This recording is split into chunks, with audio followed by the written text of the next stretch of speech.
Manual of goods की series अपनी चल रही थी जो कि पेपर 5 है CGA CBT एग्जामिनेशन का। तो आज का टॉपिक बड़ा इंटरेस्टिंग है। आज का टॉपिक है लोकपाल तथा लोकायुक्त। उससे पहले हम जो हमारा पार्ट 3 है मैनुअल ऑफ गुड्स का, उसे क्विक रिकैप एक बार कर लेते हैं। तो पहले हमने किया था extended legal responsibilities principle. Procuring authorities not only have to follow the commercial or mercantile laws as the private firms does, they also must do the legal obligation, that is additional obligation, as a function of state under Article 12। तो जो procuring entity है उन्हें केवल mercantile law ही follow नहीं करने हैं, उन्हें legal obligation भी फॉलो करनी है, क्योंकि वो स्टेट के फंक्शन का एक पार्ट है अंडर आर्टिकल 12। तो इसलिए वो जो RTI के अंडर जो इंफॉर्मेशन है उसके लिए भी रिस्पॉन्सिबल है। वो उन्हें जो कॉन्स्टिट्यूशन के आर्टिकल हैं उन सभी का कंप्लाइज करना है। जो प्रिवेंशन ऑफ करप्शन एक्ट है उसके लिए भी वो रिस्पॉन्सिबल है। तो देयरफॉर जो कोर्ट्स हैं इंडिया में, वो जुडिशियल रिव्यू कर सकते हैं इन प्रोक्योरिंग एंटिटीज़ का beyond the contractual obligation. Therefore जो डिसीजन है पब्लिक प्रोक्योरमेंट के रिगार्डिंग वो फेयर होने चाहिए, ट्रांसपेरेंट होने चाहिए और जस्टिशिएबल होने चाहिए। नेक्स्ट हमने किया था पब्लिक अकाउंटेबिलिटी प्रिंसिपल की जो प्रोक्योरिंग अथॉरिटीज़ है वो नॉट ओनली इंटरनली रिस्पॉन्सिबल है विद इन डिपार्टमेंट, वो एक्सटर्नली भी अकाउंटेबल है, रिस्पॉन्सिबल है फॉर ऑल स्टैट्यूटरी और official bodies in India like CBC, CAG और CBI। फिर हमने कुछ GFR के रूल का विवरण देखा था, जैसे GFR का रूल 144 का सब क्लोज 8 जो ये कहता है at every stage of the procurement procuring entity must clearly record reasons and considerations behind every decision. कि हर एक स्टेज जो प्रोक्योरमेंट की होगी उसमें जो प्रोक्योरमेंट जो एंटिटी ने जो भी डिसीजन लिया है उसके बिहाइंड क्या रीज़न्स हैं, क्या कंसिडरेशन है, वो उन्हें क्लियरली एक्सप्रेस करना होगा। फिर हमने GFR का फेमस रूल देखा था, GFR का rule number 21 standard of financial property. इसमें यह कहा गया कि एवरी ऑफिसर जो एक्सपेंडिचर को इनकर कर रहा है पब्लिक मनी से, उसे हाई स्टैंडर्ड ऑफ फाइनेंशियल जो प्रॉपर्टी है उसे मेंटेन करना होगा। उसे ये इंश्योर करना है कि सारे के सारे जो फाइनेंशियल रूल्स हैं, रेगुलेशन है, उन्हें ऑब्जर्व्ड किया गया है, और उसे सेम विजिलेंस रखनी है। जब वो पब्लिक मनी से एक्सपेंडिचर करेगा उसमें सेम विजिलेंस लगती है जैसे कि वो अपनी मनी को एक्सपेंडिचर करने में ऑर्डिनरी प्रूडेंस रखता है। जहाँ पे शब्द ऑर्डिनरी जो प्रूडेंस है वो इम्पोर्टेंट है। कोई भी एक्सपेंडिचर है वो अपने बेनिफिट के लिए नहीं करना है या किसी पर्टिकुलर क्लास या इंडिविजुअल के लिए नहीं करना है। किसी पर्टिकुलर क्लास या इंडिविजुअल के लिए वो बेनिफिट किया जा सकता है अगर कोर्ट उसे डायरेक्ट करे या ये किसी स्कीम या पॉलिसी के अंडर आ रहा हो। फिर हमने प्रोक्योरमेंट पॉलिसी डिवीज़न के बारे में देखा जो कि department of expenditure ministry of finance के अंडर है। इसमें ही हमने GFR का 149 रूल पढ़ा था कि जितने भी जो प्रोडक्ट्स हैं जो जैम पे उपलब्ध हैं, जो सर्विसेज है जो जैम पे उपलब्ध हैं, उन्हें वहाँ से ही ख़रीदना जो है वो मैंडेटरी है। फिर GFR का 147 पढ़ा था कि जो प्रोडक्ट्स जैम पे उपलब्ध नहीं हैं उनमें मिनिस्ट्री और डिपार्टमेंट को फुल पावर है कि वो उन्हें परचेस कर सकती हैं। फिर हमने DFPR का रूल 11 देखा था, इनडायरेक्ट कॉन्ट्रैक्ट और परचेस वाला, जिसमें नेगोशिएटेड टेंडर प्रोपराइटरी टेंडर और सिंगल टेंडर के केस में उन्हें 25 करोड़ की पावर थी और ओपन और लिमिटेड टेंडर में 100 करोड़ तक की पावर थी। फिर सेंट्रल पब्लिक प्रोक्योरमेंट पोर्टल के बारे में देखा कि ये एक ऑनलाइन पोर्टल है जो कि डेवलप किया गया है NIC के द्वारा, MeitY ministry of electronics and information technology के द्वारा in association with the department of expenditure. इसका पर्पस है हर एक स्टेज है जो प्रोक्योरमेंट की उस पर ट्रांसपेरेंसी को मेंटेन करना। इसके 2 मॉड्यूल होते हैं, ई पब्लिशिंग मॉड्यूल और ई प्रोक्योरमेंट मॉड्यूल। ये आज के समय में सीपीपी सबके लिए मतलब मैंडेटरी है, चाहे मिनिस्ट्री है, डिपार्टमेंट है, अटैच ऑफिस है, सबऑर्डिनेट ऑफिस है या फिर एटोनोमस बॉडी है। जितनी भी टेंडर इंक्वायरीज हैं वो सेंटर पब्लिक प्रोक्योरमेंट पोर्टल पे ही मतलब पब्लिश होगी। हमने कैग के बारे में पढ़ा कि कैग आर्टिकल 148 से 151 तक है, सुप्रीम ऑडिट इंस्टीट्यूशन है इंडिया का। ये क्रूशियल रोल है इसका फॉर मतलब promoting transparency, accountability and good governance through the high quality audit and accounting. फिर हमने पढ़ा जितनी भी गवर्नमेंट एंटिटीज़ हैं, डिपार्टमेंट है, कंपनी है, कॉरपोरेशन है और एटोनोमस बॉडी वो वाली जिन्हें गवर्नमेंट फंडिंग मिलती है, वो सभी कैग के द्वारा ही ऑडिट की जाती हैं। इसके अलावा अगर स्पेशल रिक्वेस्ट आए मतलब प्रेसिडेंट की या गवर्नर की, तब भी कैग ऑडिट करता है और ऑन इट्स ओन इनिशिएटिव, खुद अगर ये करना चाहता है किसी का ऑडिट तो तब भी ये कर सकता है। मल्टीपल टाइप्स ऑफ ऑडिट के बारे में हमने पढ़ा था, 5 तरह के ऑडिट पढ़े थे। सबसे पहला compliance audit, to check whether the rules and regulation are properly followed और नॉट। फिर हमने पढ़ा financial audit, to verify the accuracy of the financial statements and accounts. फिर पढ़ा thematic audit, focused on the specific theme across the different departments. फिर पढ़ा IT audit, to ensure the efficiency, security, integrity in the IT based government system. और last में पढ़ा सबसे important performance audit. Performance audit ये बताता है to assess whether the government program schemes are achieving the intended result economically और efficiently. ये सबसे इम्पोर्टेंट पॉइंट था कि जो परफॉर्मेंस ऑडिट है उसी के अंडर आता है प्रोक्योरमेंट, और जो सीएजी है उसे ये आइडेंटिफाई करना है प्रोक्योरमेंट में कि कहीं पे वेस्टेज, मैल प्रैक्टिस या फ्रॉड तो नहीं हुआ पब्लिक प्रोक्योरमेंट में। फिर हमने पढ़ा पावर ऑफ मतलब सीएजी क्या क्या पावर है। किसी भी ऑफिस ऑर्गेनाइजेशन को इंस्पेक्ट कर सकता है, जितनी भी फाइनेंशियल ट्रांजैक्शन है उसे मतलब एग्जामिन करता है और एग्जीक्यूटिव को क्वेश्चन पुट मतलब कर सकता है। किसी भी रिकॉर्ड को, पेपर को, डॉक्यूमेंट को जो है वो मतलब कॉल मतलब कर सकता है और डिपार्टमेंट इन्हें देने के लिए लीगली बाउंड है। और ऑडिट की एक्सटेंट क्या होगी और ऑडिट का मैनर क्या होगा ये भी सीएजी डिसाइड करता है। तो अब हम करते हैं अपना इंटरेस्टिंग टॉपिक लोकपाल तथा लोकायुक्त। ऑफ गुड्स की सीरीज़ को आगे बढ़ाते हुए आज हम करेंगे 1.10.5 डैट इज़ लोकपाल और Lokayukta, anti corruption ombudsman. Lokpal और लोकायुक्त, भ्रष्टाचार विरोधी लोकपाल अधिकारी। Establishment and appointment. The Lokpal and Lokayukta act 2013 amended in 2016 provide for the establishment of Lokpal at the center union level and establishment of the Lokayukt at state level as statutory anti-corruption ombudsman to inquire into the allegation of the corruption against the public servants। तो very important question है कि जो लोकपाल है और जो लोकायुक्त है वो जो एस्टेब्लिश किया गया है वो लोकपाल तथा लोकायुक्त एक्ट है जो 2013 उसके अधीन एस्टेब्लिश किया गया है।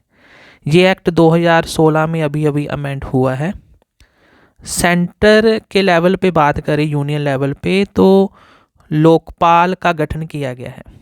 स्टेट के लेवल की बात करें तो लोकायुक्त का गठन किया गया है। दोनों के दोनों स्टैट्यूटरी एंटी करप्शन ombudsman है, जिनका काम है क्या, अगर कोई पब्लिक सर्वेंट है, अगर उस पर मतलब करप्शन के एलिगेशन लगे हैं तो उनके इंक्वायरी करने का काम लोकपाल तथा लोकायुक्त का है। यानी कि लोकपाल तथा लोकायुक्त का काम क्या है, इनका काम है कि पब्लिक सर्वेंट्स पे यानी कि जो गवर्नमेंट सर्वेंट है उन पे अगर मतलब एलिगेशन लगे हैं करप्शन के तो उनको इंक्वायर करना, उनकी जांच करना। अब बात है इनकी अपॉइंटमेंट कौन करता है। तो लोकपाल की जो अपॉइंटमेंट है वो करते हैं प्रेसिडेंट ऑफ इंडिया, और जो लोकायुक्त है उनकी अपॉइंटमेंट की जाती है गवर्नर ऑफ स्टेट के द्वारा। Once they appointed they can not be transferred और removed except through impeachment proceeding by the parliament और स्टेट लेजिस्लेचर रिस्पेक्टिवली। एक बार लोकपाल को अगर प्रेसिडेंट ने अपॉइंट कर दिया या किसी स्टेट के गवर्नर ने अगर किसी लोकायुक्त को अपॉइंट कर दिया तो फिर उसके बाद ना तो उन्हें ट्रांसफ़र किया जा सकता है और ना ही उन्हें रिमूव किया जा सकता है। Very very important. एक बार अगर अपॉइंटमेंट होगी लोकपाल या लोकायुक्त की तो ना ही उन्हें ट्रांसफ़र किया जाता है ना ही उन्हें रिमूव किया जा सकता है, लेकिन अगर उन्हें हटाना है तो वो इम्पीचमेंट प्रोसीडिंग से ही हटाया जा सकता है, जो कि पार्लियामेंट में चलाई जा सकती हैं या स्टेट के लेजिस्लेचर में चलाई जा सकती हैं रिस्पेक्टिवली। यानी कि लोकपाल के केस में अगर इम्पीचमेंट हुई तो वो पार्लियामेंट में इम्पीचमेंट की प्रोसीडिंग चलानी पड़ेगी और लोकायुक्त के केस में ये प्रोसीडिंग स्टेट लेजिस्लेचर में चलानी पड़ सकती है। वैसे अगर एक बार ये अपॉइंट हो गए तो ना इन्हें ट्रांसफ़र किया जा सकता है और ना ही इन्हें रिमूव किया जा सकता है। लोकपाल और लोकायुक्त जो अधिनियम है 2013 जो संशोधित हुआ 2016 में, उससे ये एस्टेब्लिशमेंट हुई है इनकी। अब बात करते हैं इनके अधिकार क्षेत्र की और कवरेज की। Jurisdiction and coverage. The act define the role, power, responsibility of Lokpal and Lokayukta.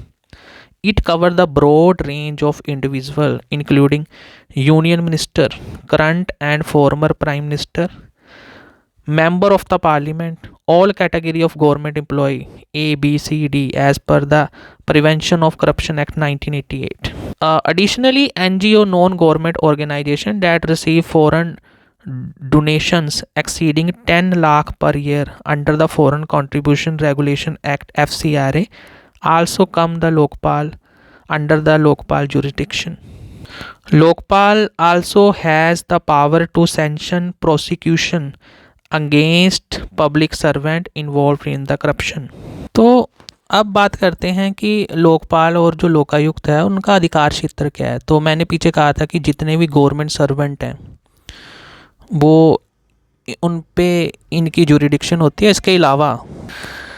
इनके अलावा जो यूनियन मिनिस्टर्स हैं, चाहे वो करंट का कोई प्राइम मिनिस्टर है या फॉर्मर है, वो भी लोकपाल तथा लोकायुक्त के दायरे में आता है।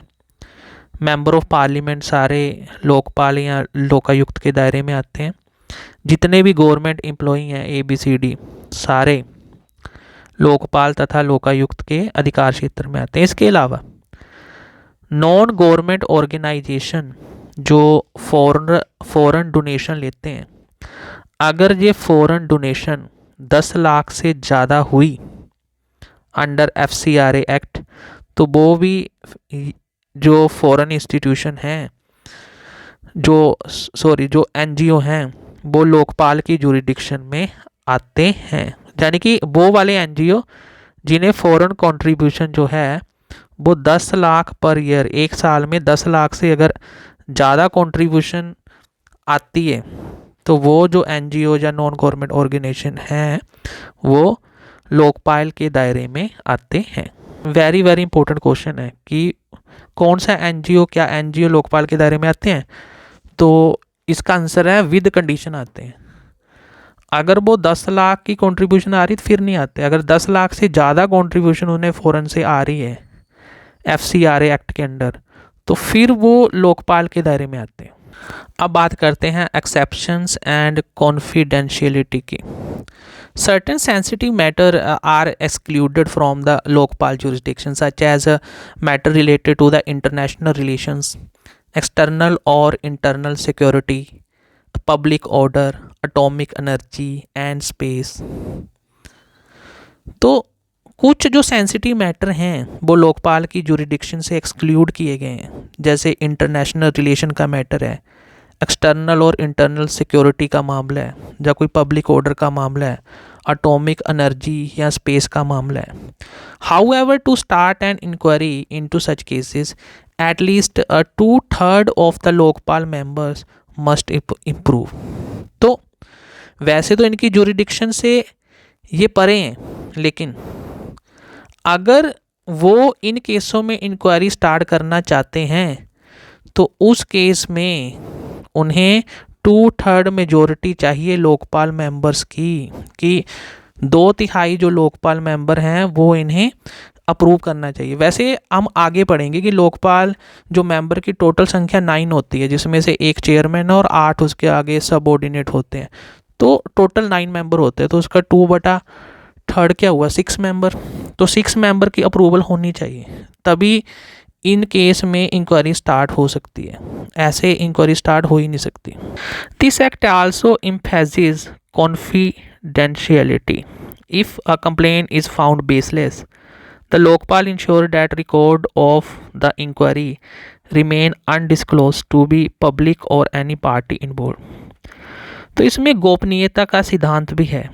अगर कोई कंप्लेंट है किसी पब्लिक सर्वेंट के अगेंस्ट और वो अगर बेसलेस साबित होती है, तो जो लोकपाल है उसे ये इंश्योर करना चाहिए कि जो भी इंक्वायरी का रिकॉर्ड है वो अनडिस्क्लोज्ड रहे, वो पब्लिक को या किसी भी पार्टी को डिस्क्लोज ना हो पाए, क्योंकि इससे उसकी जो रिस्पेक्ट है उसमें धब्बा लगता है।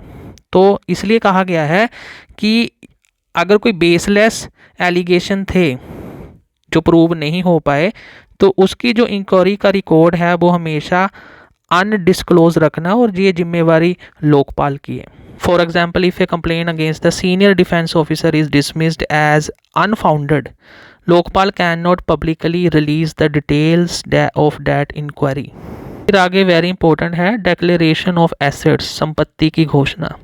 One of the key provision of the act is that all public servants must declare there assets in prescribe manner and regular intervals. This rule aims to enhance transparency and accountability and to discourage corruption. तो इसमें ये कहा गया है कि इस act का जो मेन प्रोविज़न है वो ये है कि जितने भी पब्लिक सर्वेंट हैं वो अपने एसेट्स को डिक्लेयर करें, कितनी संपत्ति है उनके पास, रेगुलर इंटरवल पे डिक्लेयर करते रहें। ये जो ट्रांसपेरेंसी और जो अकाउंटेबिलिटी है उन्हें बढ़ाएगा और जो करप्शन है उसे डिस्करेज करेगा। अब बात करते हैं composition and eligibility of Lokpal और लोकायुक्त। तो कंपोजिशन ऑफ लोकपाल की पहले बात करते हैं कि जो लोकपाल जो ऑर्गेनाइजेशन है उसमें एक चेयरपर्सन होता है और 8 मेंबर होते हैं, यानी कि टोटल 9 मेंबर होते हैं एट मोस्ट लोकपाल में। क्या एज की रिक्वायरमेंट रहेगी? At the time of assuming office the chairperson और any member must be at least 45 years old. No person below 45 year cannot be appointed. मतलब no person below the 45 year can be appointed. तो इसमें ये कहा गया है कि कम से कम लोकपाल बनने के लिए कम से कम जो एज है वो 45 years है। 45 years के अगर कोई कम उम्र का है तो वो लोकपाल उसे अपॉइंट नहीं किया जा सकता। तो टोटल 9 मेंबर हैं, एक चेयरपर्सन है, 8 अदर मेंबर्स हैं, और जो एज क्राइटेरिया है वो 45 ईयर एटलीस्ट है, कम से कम एज 45 ईयर होनी चाहिए। अब ये जो 8 मेंबर हैं उनमें भी आगे फर्दर कंपोजिशन है based on the judicial and non judicial members. ये जो 8 मेंबर हैं लोकपाल के, इसमें से जो 4 मेंबर्स होने चाहिए वो should be judicial members. They are और हैव बीन जजेस ऑफ द सुप्रीम कोर्ट और chief justice of the high court. तो 8 में से 4 मेंबर जो हैं वो जुडिशियल मेंबर होंगे। ये या तो करंट जजेस होंगे या कुछ जजेस रह चुके हैं वो होंगे किसके, सुप्रीम कोर्ट के। और chief justice of high court भी हो सकते हैं, यानी कि जो 4 मेंबर हैं वो जुडिशियल मेंबर हैं। और इसमें से जो 4 मेंबर हैं इसमें ये कौन कौन से मेंबर हो सकते हैं, जहाँ तो ये सुप्रीम कोर्ट ऑफ इंडिया के जज जो रिटायर हो चुके हैं या होने हैं वो होने चाहिए, या फिर हाई कोर्ट के चीफ जस्टिस हो सकते हैं। तो ये 4 मेंबर। नेक्स्ट जो 4 मेंबर हैं वो नॉन जुडिशियल मेंबर होंगे, that is people of impeccable integrity and outstanding ability or having at least 25 years of special knowledge and expertise in the field such as anti-corruption policy, public administration, vigilance, finance, including insurance and banking, law and management. तो इसमें ये कहा गया कि 4 तो judicial member होंगे, 4 non judicial होंगे। और ये जो 4 नॉन जुडिशल हैं ये वो वाले पीपल होंगे जिनकी इंटीग्रिटी इम्पेकेबल है और उनकी एबिलिटी आउटस्टैंडिंग है। इन्हें कम से कम 25 साल का एक्सपीरियंस हो, 25 साल की एक्सपर्टीज़ हो, स्पेशल नॉलेज हो किसी पर्टिकुलर फील्ड में। ये 6 फील्डें दी गई हैं जिनमें 25 साल का कम से कम एक्सपर्टीज़ होनी चाहिए। कौन सी? एक तो एंटी करप्शन पॉलिसी में, दूसरा पब्लिक एडमिनिस्ट्रेशन में, तीसरा विजिलेंस में, चौथा finance including insurance and banking, पाँचवा लॉ और 6वां मैनेजमेंट। यानी कि जो 4 नॉन जुडिशियल मेंबर्स हैं, एक तो ये इम्पेकेबल इंटीग्रिटी और आउटस्टैंडिंग एबिलिटी के होने चाहिए और इन्हें कम से कम 25 साल का जो है वो एक्सपीरियंस होना चाहिए इन सर्टेन फील्ड। जो 6 फील्ड हैं, कौन सी 6 फील्ड हैं? Anti corruption policy, public administration, vigilance, finance including insurance and banking, law and management. अब ये जो 8 मेंबर हैं ना, इनमें सोशल डाइवर्सिटी का भी सिद्धांत रखा गया है, सोशल रिप्रेजेंटेशन का भी। To ensure inclusiveness and social balance 50% of total member of the Lokpal must be among from the category schedule caste, schedule tribe, other backward class, minorities and women. तो इसमें ये कहा गया है कि टोटल मेंबर का जो आधे मेंबर हैं उनमें से जो वो मेंबर होंगे आधे मेंबर, उनमें वो जो आधे मेंबर मस्ट भी जहाँ तो एससी होगा, जहाँ एसटी होगा, जहाँ ओबीसी होगा, जहाँ कोई माइनॉरिटी होगा, जहाँ कोई वीमेन होगी। यानी कि लोकपाल में 8 मेंबर होते हैं, तो 8 मेंबर में से कम 4 मेंबर इन ग्रुप से आने चाहिए। कौन कौन से ग्रुप से? एससी ग्रुप से, एसटी ग्रुप से, ओबीसी ग्रुप से, माइनॉरिटी से या वीमेन से। अब सबसे मेन इंपॉर्टेंट बात है सिलेक्शन कमेटी फॉर लोकपाल। कौन चुनता है, मतलब कौन सी कमेटी जो है वो रिकमेंडेशन करती है? अपॉइंट तो प्रेसिडेंट करता है लोकपाल को। तो जो सिलेक्शन कमेटी होती है इसमें 5 मेंबर होते हैं। तो the chairperson and member of Lokpal are chosen by the selection committee that ensure impartiality and high standard in appointment. तो ये जो सिलेक्शन कमेटी है इसमें 5 मेंबर हैं। सबसे पहले हमारे प्राइम मिनिस्टर, दूसरा स्पीकर ऑफ लोकसभा और तीसरा लीडर ऑफ ऑपोजिशन। ये 3 मेंबर तो होते ही होते हैं। चौथा है चीफ जस्टिस ऑफ इंडिया, या इसकी जगह पे सिटिंग सुप्रीम कोर्ट जज भी हो सकते हैं जो कि सीजेआई के द्वारा नॉमिनेट किए गए हों। और 5वां मेंबर है one eminent jurist that is nominated by president of India based on the consensus recommendation of the first 4 members. 3 member तो साफ हैं, पीएम, स्पीकर और एलओपी। चौथा जहाँ तो चीफ जस्टिस ऑफ इंडिया होंगे, जहाँ अनदर कोई सुप्रीम कोर्ट के जज जिन्हें चीफ जस्टिस ऑफ इंडिया ने नॉमिनेट किया। और 5वां वन एमिनिस्ट जूरिस्ट होंगे जिन्हें कि प्रेसिडेंट ने नॉमिनेट किया होगा on the basis of consensus recommendation के। जो पहले 4 मेंबर हमने पढ़े, प्राइम मिनिस्टर, एलओपी और स्पीकर और चीफ जस्टिस ऑफ इंडिया या उसका जो नॉमिनेटेड कोई भी जस्टिस जो सुप्रीम कोर्ट का है, वो चारों कंसेंसस डाल के, मतदान डाल के ये जो 5वां मेंबर है जो कि वन एमिनेंट जूरिस्ट है उसे सेलेक्ट करेंगे। जो एमिनेंट जूरिस्ट है वो mutual agreement that is through consensus से जो पहले 4 मेंबर हैं उनसे सेलेक्ट किया जाएगा to ensure fairness and neutrality. तो कमेटी के मेंबर याद रखने बहुत ज़रूरी होते हैं, ये पूछ लेता है।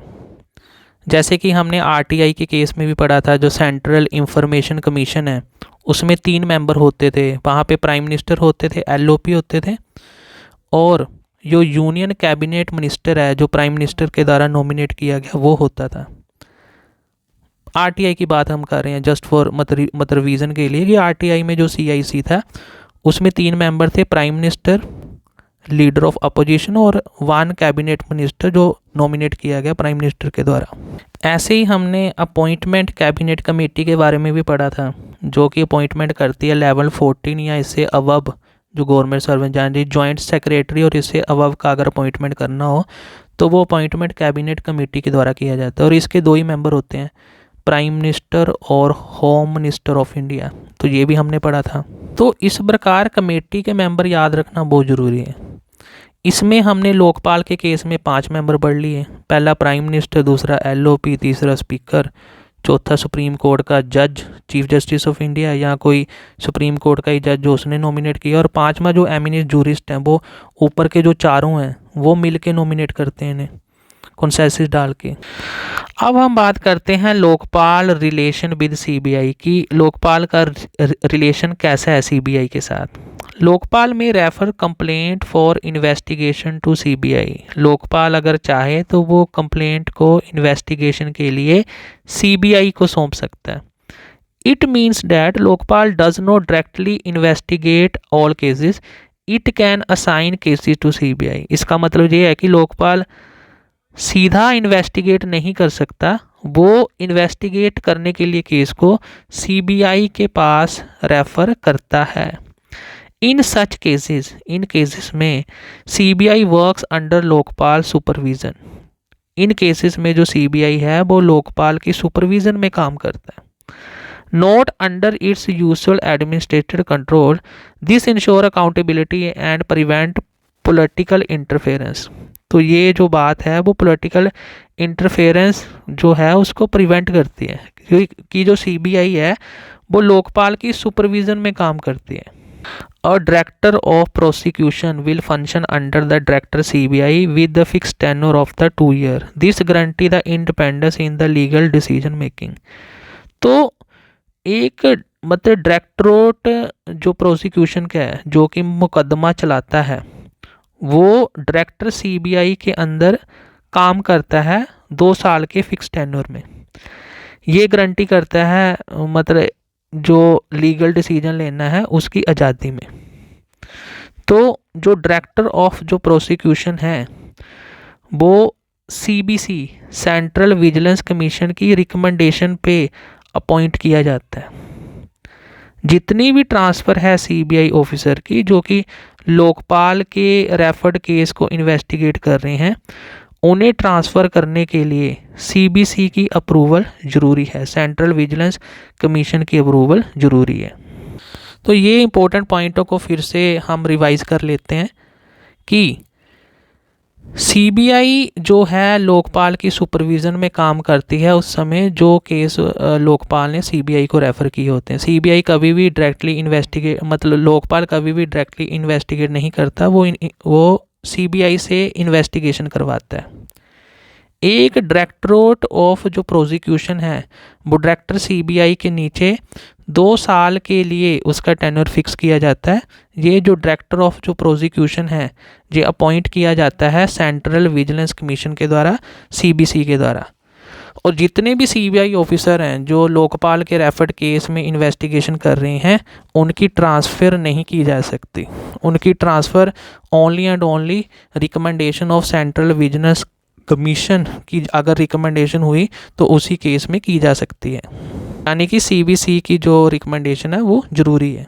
ये जो एक्ट है लोकपाल तथा लोकायुक्त का, ये इनिशियली स्क्रूटनी करता है पहले कंप्लेंट की, फिर इंक्वायरी बैठाता है और बाद में जुडिशियल जो प्रोसीडिंग चलती है। ये इंश्योर करता है कि जो मतलब ट्रायल है वो स्पीडी चले और एफिशिएंटली हो।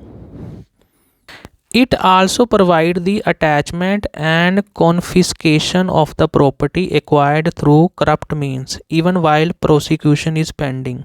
This prevent the accused from enjoying or transferring illegal asset during the trial. तो ये बड़ी इंपॉर्टेंट लाइन है। इसमें जो अटैचमेंट है वो टेम्परेरी फ्रीजिंग को कहा गया और जो कॉन्फिस्केशन है वो परमानेंट सीजर को कहा गया। में ये कहा गया है कि अगर प्रोसिक्यूशन पेंडिंग है, मुकदमा पेंडिंग है, तो उस केस में जो करप्ट की गई जो प्रॉपर्टी है गवर्नमेंट सर्वेंट की, जब पब्लिक सर्वेंट की, जहाँ तो उसे अटैच कर दिया जाएगा। अटैच का मतलब टेम्परेरी फ्रीज कर दिया जाएगा, और या फिर उसे कॉन्फिस्केट कर दिया जाएगा, यानी कि परमानेंट सीजर कर दिया जाएगा, हड़प ली जाएगी वो गवर्नमेंट के द्वारा, जब तक कि कोर्ट का वर्डिक्ट नहीं आ जाता।